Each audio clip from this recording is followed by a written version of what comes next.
আয়াত ৪ الذي أطعمهم من جوع وآمنهم من خوف অনুবাদ যিনি তাদেরকে ক্ষুধায় খাদ্য দিয়েছেন এবং ভীতি থেকে তাদেরকে নিরাপদ করেছেন তাফসীর ১ নং ফুটনোটের বিবরণ মক্কায় আসার পূর্বে কুরাইশরা যখন আরবের চারদিকে ছড়িয়ে ছিটিয়েছিল তখন তারা অনাহারি মরতে বসেছিল এখানে আসার পর তাদের জন্য রিজিকের দরজাগুলো খুলে যেতে থাকে তাদের সপক্ষে ইব্রাহিম আলাইহিসসালাম এই বলে দোয়া করেছিলেন হে আল্লাহ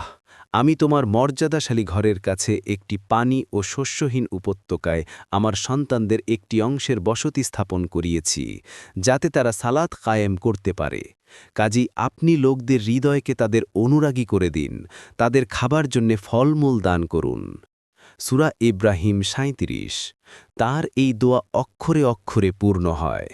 ২ নং ফুটনোটের বিবরণ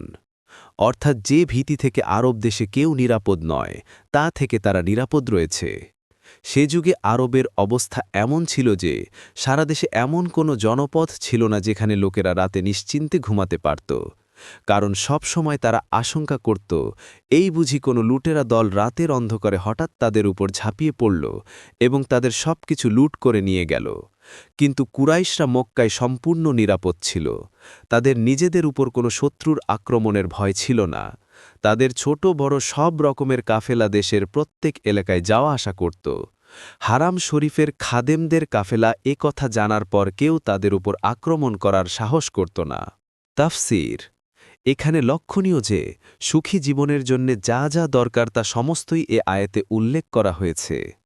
আল্লাহ তাআলা কুরাইশকে এগুলো দান করেছিলেন আতআমাহুম মিন জুইম বলে পানীয় আহারের যাবতীয় সাজসজ্জা বোঝানো হয়েছে এবং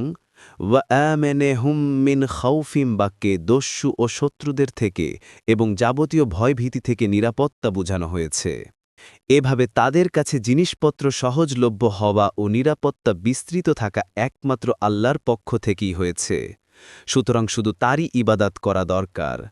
তার সাথে কাউকে শরিক না করা উচিত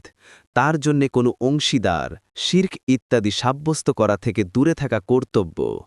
এজন্যই আল্লাহ তাআলা যারাই একমাত্র তার ইবাদাত করেছে শির্ক থেকে দূরে থেকে তার দেয়া নেয়ামতের শুকরিয়া আদায় করেছে তাদের জন্যে নিরাপত্তা ও পানাহার এ দুটি বিষয়ে ব্যবস্থা করে দিয়েছেন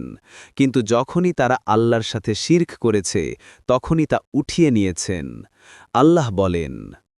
আর আল্লাহ দৃষ্টান্ত দিচ্ছেন এক জনপদের যা ছিল নিরাপদ ও নিশ্চিন্ত যেখানে আসত সব দিক থেকে তার প্রচুর জীবনোপকরণ তারপর সে আল্লাহর অনুগ্রহ অস্বীকার করল ফলে সে তারা করত সেজন্যে আল্লাহ সেটাকে আস্বাদ গ্রহণ করালেন ক্ষুধা ও ভীতির আচ্ছদনের সূরা আন-নাহাল ১১২ ইবনে কাসির